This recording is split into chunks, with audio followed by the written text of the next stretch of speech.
Cristo es la única fuente de vida.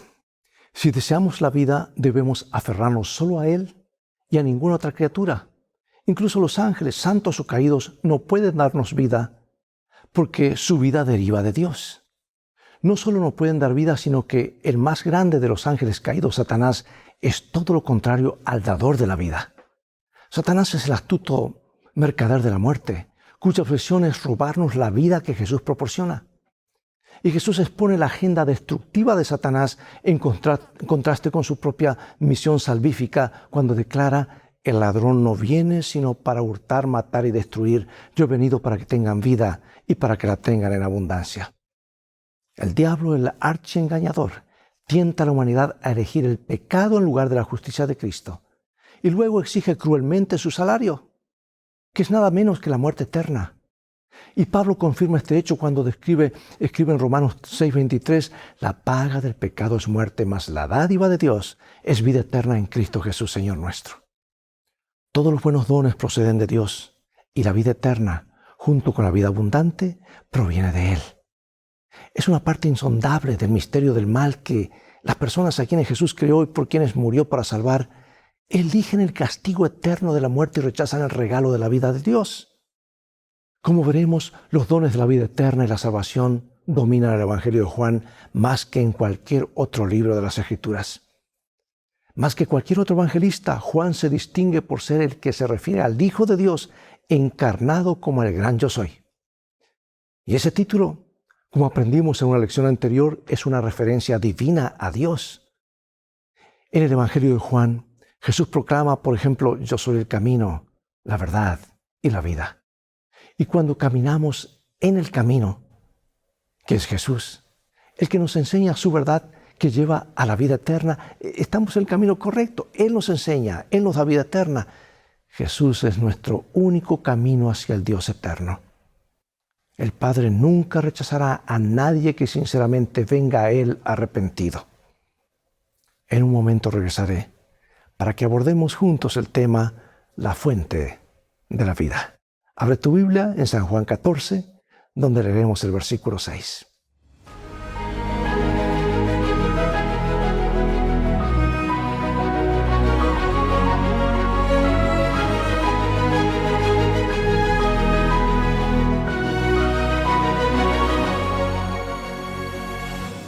Repitamos juntos este versículo 2 veces. Juan 14, 6. Yo soy el camino, la verdad y la vida. Nadie viene al Padre sino por mí. Otra vez. Yo soy el camino, la verdad y la vida. Nadie viene al Padre sino por mí. En el Evangelio de Juan, cuando preguntaron a Jesús quién era, él respondió: yo soy. Una referencia inequívoca a la deidad, al Señor mismo, quien se había identificado así al presentarse ante Moisés en la zarza ardiente: yo soy el que soy. Y este mismo Dios, el yo soy, se hizo carne y habitó entre nosotros, lleno de gracia y verdad, y vimos su gloria, gloria que como Hijo único recibió del Padre. O sea que el título yo soy está presente en todo el Evangelio de Juan. Y el versículo para memorizar de esta semana, o que leímos recién, dice: yo soy el camino, la verdad y la vida. El yo soy es la luz del mundo, es el pan de vida, es la puerta de las ovejas, es el buen pastor, es la vid verdadera, es tantas cosas. Hoy continuaremos estudiando la revelación de Dios que nos ofrece Juan. Pero también exploraremos más a fondo el rechazo de Jesús por parte de algunos, a pesar de las poderosas evidencias de que era el Mesías. Estudiaremos este fenómeno por dos razones: una para evitar el mismo error y para considerar cómo podemos alcanzar a quienes corren actualmente el peligro de cometer ese error. Así que vamos al principio, otra vez del libro. Juan 1:1. El apóstol aquí afirma claramente que Jesús es Dios, el Hijo divino.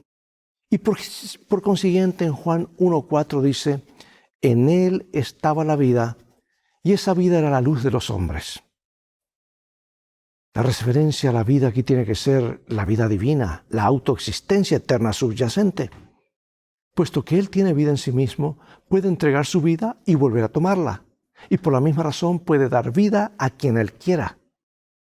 El término vida, zoe en griego, aparece 36 veces en el Evangelio de Juan, aproximadamente 25% del total en el Nuevo Testamento.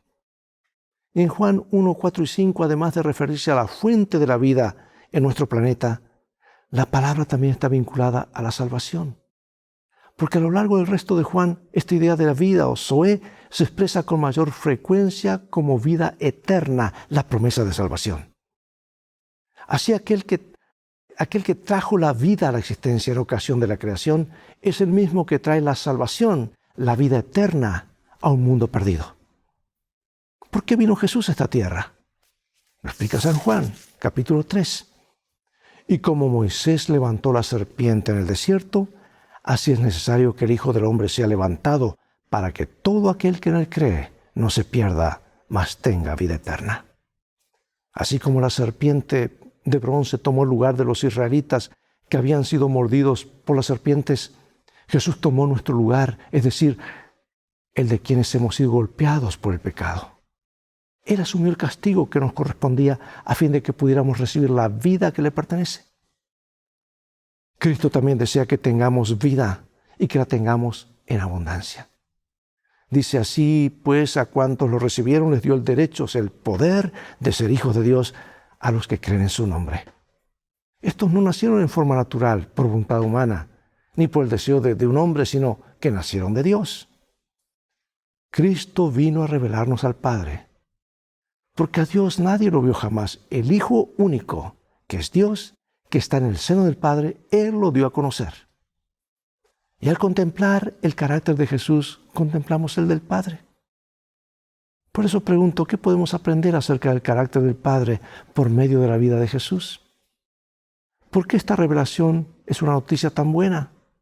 Algunos piensan que el Dios del Padre es el malo, el del Antiguo Testamento, y que Jesús es el bueno en el Nuevo.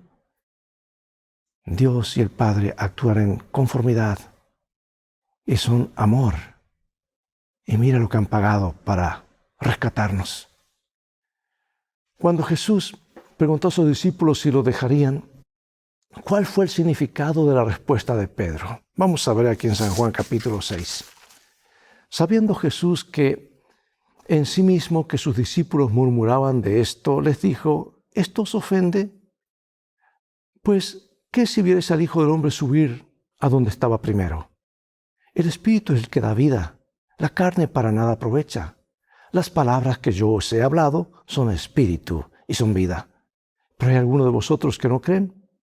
Porque Jesús sabía desde el principio quiénes eran los que no creían y quién le había de entregar.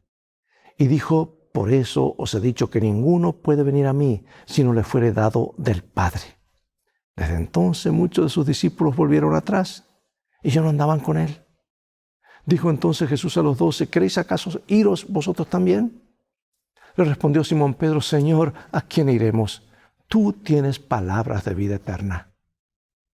Las palabras de Pedro acerca de la vida eterna están conectadas con un tema que recorre todo el Evangelio de Juan. Una concentración de fraseología sobre la vida eterna que aparece en Juan 6, en el contexto de la alimentación de los 5,000. Jesús dice que eres el pan de vida, lo que significa que su vida, muerte y resurrección son la fuente de la vida eterna de la salvación. La expresión vida eterna y sus equivalentes aparecen al menos 17 veces en el Evangelio de Juan. Y no se refiere aquí a una existencia espiritual, a formar parte de un ser eterno o algún otro concepto etéreo, sino al poder vivificante que produce salvación y da sentido a nuestra existencia actual y a la vida sin fin cuando regrese nuestro Señor. Así como Jesús hizo carne, la resurrección, la que Él habla, ocurre en el tiempo, en el espacio, en un cuerpo material. Es una resurrección de entre los muertos, una renovación de la vida que una vez tuvimos en el Edén. ¿Cómo recibimos la vida eterna? Por la fe, y esto no es algo que nosotros producimos, es un don de Dios. Y Dios a cada ser humano ha dejado implantada una semilla de fe. Solo por la fe creemos que Jesucristo vino a vivir y a morir por nosotros. Recibimos esta fe como un don, un regalo, pero debemos elegir conscientemente entregarnos a Jesús, arrepentirnos y reclamar su sangre para recibir el perdón y la limpieza del pecado. Cuando Jesús preguntó a Pedro si él también se iría, su respuesta fue: Señor, ¿a quién iremos? Tú tienes palabras de vida eterna. Y esa declaración resume la esencia de la salvación y cómo se la alcanza. No procede de la filosofía, de la historia ni de la ciencia, es decir, de las disciplinas humanas. Proviene de Jesús, quien, puesto que posee vida eterna, la ofrece gratuitamente a quienes la aceptan en respuesta al Espíritu Santo. ¿Cómo influye la promesa de la vida eterna en la manera en que vemos nuestra vida temporal aquí? ¿Hace la diferencia? ¿Cómo debería influir? Veamos ahora el hecho de creer y el nuevo nacimiento. ¿Qué pasos se describen aquí para llegar a ser cristiano? Mas a todos los que le recibieron, a los que creen en su nombre, les dio potestad de ser hechos hijos de Dios, los cuales no son engendrados de sangre, ni de voluntad de carne, ni de voluntad de varón, sino de Dios. Juan escribió el Evangelio para que creyésemos en Jesús y para que creyendo tuviésemos vida eterna en su nombre. En Juan 1 este proceso se describe en 2 pasos. Primero, lo recibimos, es decir, creemos en Él. Y en segundo lugar, Él nos da autoridad o poder para convertirnos en hijos de Dios. Lo que en el versículo 13 se describe como el hecho de ser engendrados por Dios. Por lo tanto, hay un aspecto humano y uno divino en la conversión del cristiano. Debemos creer, recibirlos y estar dispuestos a recibir la luz, pero Él es quien regenera el corazón. De hecho, la fe misma es un don de Dios que resulta de oír su palabra. Y aquí 2 citas inspiradas.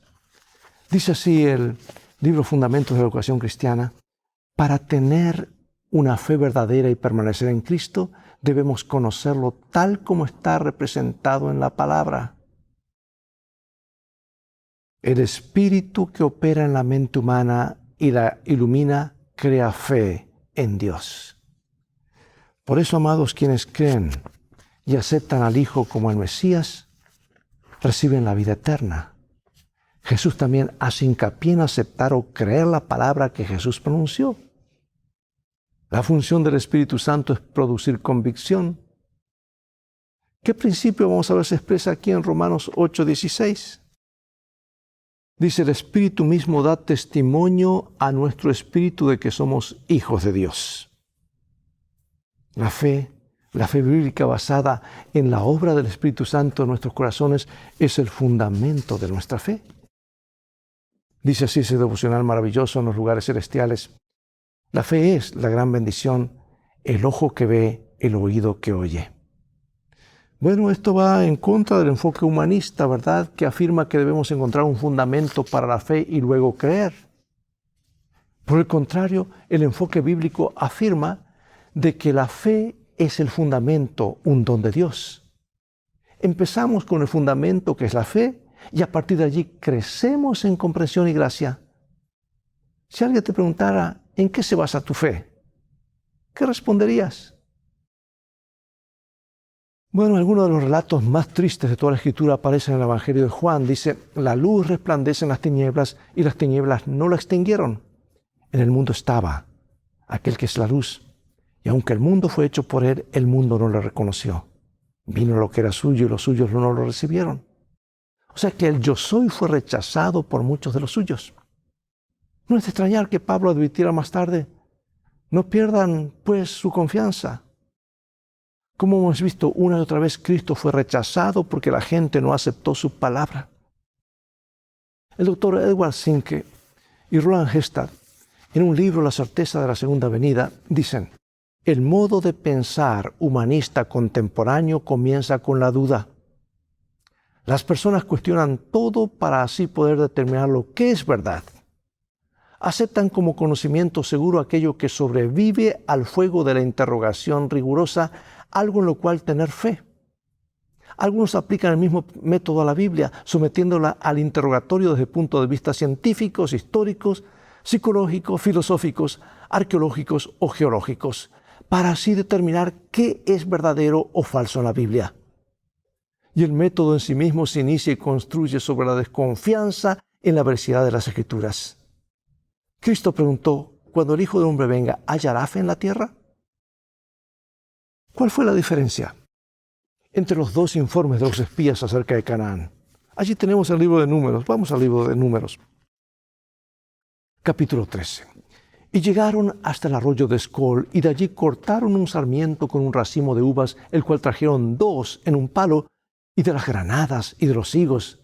Y les contaron diciendo, nosotros llegamos a la tierra a la cual nos enviaste, la que ciertamente fluye leche y miel, y este es el fruto de ella. Mas el pueblo que habita en aquella tierra es fuerte, y las ciudades muy grandes y fortificadas, y también vimos allí a los hijos de Anac. Amalec habita en Negev, y el Eteo, el Jebuseo y el Amorreo habitan en el monte, y el Cananeo habita junto al mar y a las riberas del Jordán. Entonces Caleb hizo callar al pueblo delante de Moisés y dijo, subamos luego y tomemos posesión de ella, porque más podremos nosotros que ellos. Aquí está el pecado de los hebreos en Cades Barnea, fue dudar de la palabra de Dios, quienes había ordenado que subieran y tomaran posesión de la tierra. 2 espías fueron enviados a Canaán para observar la tierra. Regresaron con 2 informes diferentes, la mayoría de un informe negativo. Hay gigantes en la tierra, ciudades amuralladas, armas que nunca antes hemos visto y ejércitos bien entrenados. Por el contrario, hemos sido esclavos en la tierra de Egipto con poca experiencia militar.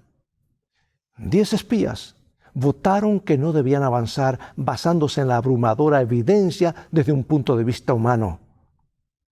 2 espías votaron que sí, basándose en su fe en el poder abrumador de la palabra de Dios. Por eso, amados, ¿cómo podemos evitar cometer el mismo tipo de error? Si Dios dice algo, tómale la palabra al Señor. No le discutas, ni tampoco cuestiones. ¿Cómo evitamos caer en la presunción de hacer algo insensato también creyendo que es la voluntad de Dios y que por lo tanto no podremos fracasar?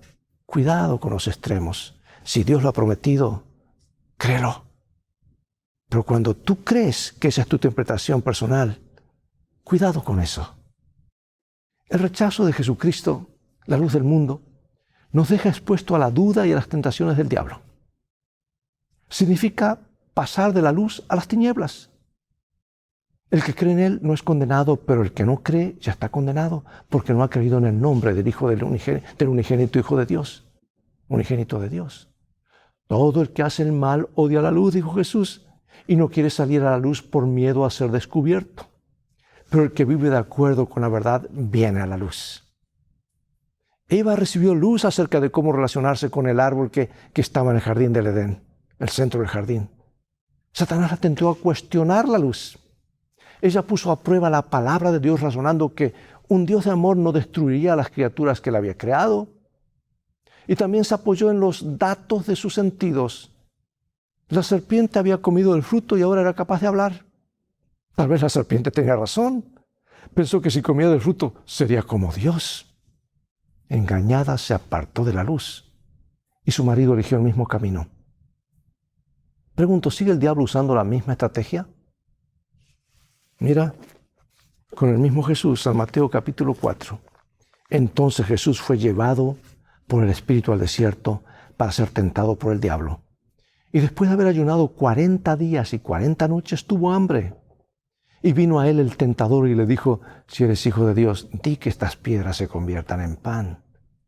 Él respondió y dijo, escrito está, no solo de pan vivirá el hombre, sino de toda palabra que sale de la boca de Dios. ¿Qué principio utilizó Cristo en el desierto de la tentación para combatir los engaños de Satanás? La palabra de Dios. Cristo tenía a su disposición la misma herramienta de pensamiento humanista que utilizaron Adán y Eva, que utilizaron los antediluvianos e Israel en Cades Barnea. Podrían haberse preguntado por qué un Dios de amor dejaría a su hijo en el desierto durante 40 días y 40 noches sin comida y protección. Eso podía haber pensado él. También podría haber decidido probar su filiación, convertir estas piedras en pan. 40 días ayunando, imagínate. En lugar de eso respondió con la palabra de Dios. Operó en el nivel de las cosas celestiales en lugar de hacerlo según los patrones terrenales de pensamiento. Y eso hace la diferencia. ¿Cuán fácilmente podría haber racionalizado su camino hacia una decisión equivocada. Algo que tantas personas, incluso personas de fe, hacen a menudo. Bueno, concluiré con estas citas inspiradas antes de orar. Y dice así este hermoso libro que te lo recomiendo. Al estudiar el Evangelio de Juan, no podemos dejar de leer el libro El deseado de todas las gentes. Léelo, así como leímos la vez pasada el libro Conflicto de los siglos cuando estudiamos acerca de estos temas. Dice, al condescender a tomar sobre sí la humanidad, Cristo reveló un carácter opuesto al carácter de Satanás. Pero se rebajó aún más en la senda de la humillación. Y estando en la condición de hombre, se humilló a sí mismo y haciéndose obediente hasta la muerte y muerte de cruz. Así como el sumo sacerdote ponía a un lado sus magníficas ropas pontificias y oficiaba en la ropa blanca de lino del sacerdote común, así también Cristo tomó forma de siervo y ofreció sacrificio. Él mismo fue el sacerdote, Él mismo fue la víctima. Él fue traspasado por nuestras rebeliones, molido por nuestras iniquidades, sobre Él recayó el castigo, precio de nuestra paz. Cristo fue tratado como nosotros merecemos, para que nosotros pudiésemos ser tratados como Él merece. Fue condenado a causa de nuestros pecados, en los que no había participado, con el fin de que nosotros pudiésemos ser justificados por medio de su justicia, en la cual no habíamos participado. Él sufrió la muerte que era nuestra, para que pudiésemos recibir la vida que era suya. Gracias a sus heridas fuimos sanados. Y ahora en el libro Testimonios, volumen 6, la palabra del Dios viviente no solo se escribe, sino que se habla. La Biblia es la voz de Dios que nos habla, con tanta seguridad como si pudiéramos oírla con nuestros oídos. La lectura y contemplación de las Escrituras se consideraría como una audiencia con el infinito. Que esa puede ser tu experiencia y mi experiencia, ir a la palabra, confirmar allí las verdades bíblicas y la verdad suprema de que Jesús es el único a través del cual podemos obtener la salvación, el perdón y la vida eterna. Oremos. Dios del cielo, cuánto te damos gracias por estas verdades tan profundas, tan claras, que a una persona muy sencilla, aún un niño la puede entender, y a unas personas más educadas. Pido, Señor, oh Dios, que tú grabes estas verdades en nuestros corazones.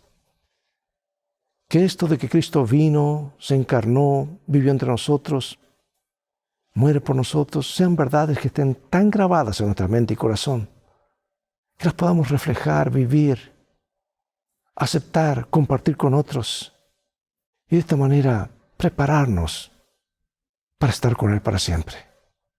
Que ninguno de nosotros falte, es nuestra oración en el nombre de Jesús. Amén. Bien, llegó el momento de despedirnos y hasta el próximo programa de esta serie de Lecciones de Vida. Invita a otros a sintonizar este canal y transfórmate tú en un canal de bendiciones. Dios te bendiga y recuerda, tú vales mucho para Jesús. Y si no, mira el precio que fue pagado por ti y por mí en la cruz del Calvario. Eso indica cuánto nos valora y pronto regresará. Y en este viaje en el cual vamos, sabemos que las cosas se encaminan hacia un bien maravilloso, hacia lo mejor, porque lo mejor está por llegar. Para eso tenemos un GPS seguro, que es la palabra de Dios, y un guía que nunca falla, Jesús nuestro Señor. Maranatá, Dios te bendiga.